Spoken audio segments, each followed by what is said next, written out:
Today we're going to talk about identifying themes in the Nickel Boys. As a reminder from the page before on Canvas, a theme is an implication about life or human nature. It has to do with the author telling us something that's universal. There can be more than one theme in a piece of literature, but it's important to remember that when you have finished the book and you're thinking about the theme, there should not be anything in the work that logically contradicts the theme. So everything in the work will point towards that theme.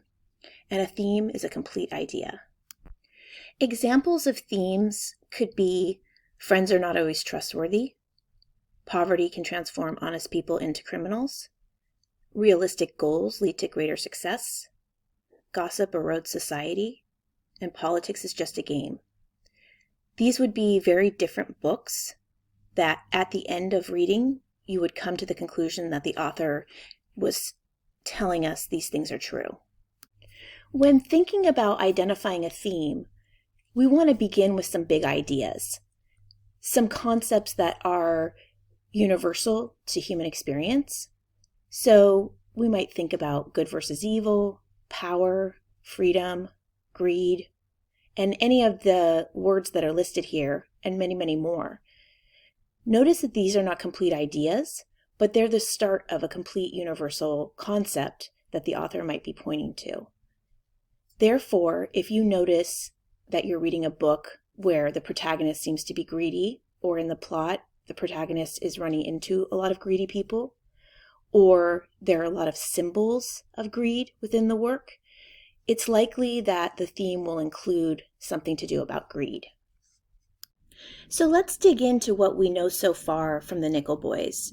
At this point, we've finished part 1, and so we've read the prologue and chapters 1 through 3.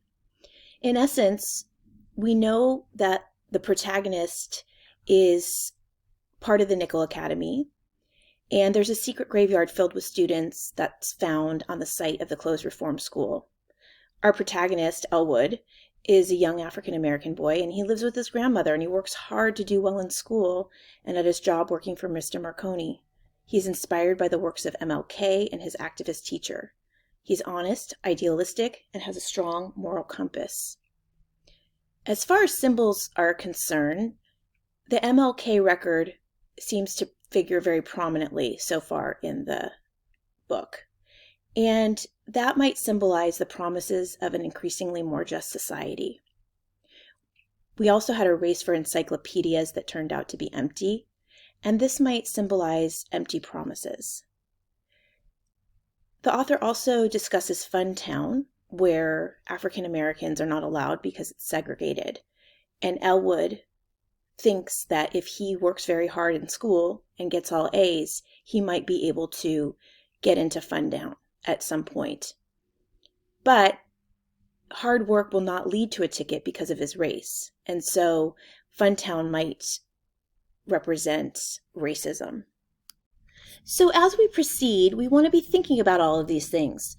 Again, as a reminder, we can't really know what the theme is until we finish the book. But we do want to be connecting into symbols, the plot, and the protagonist to consider possible themes. So we might think that possible themes in the Nickel Boys so far could be secrets, idealism, hard work, or justice. And as we move along and we see that these things seem to be woven throughout the work, we can also consider what Whitehead has to say about secrets, or idealism, or hard work, or justice. That's all for now.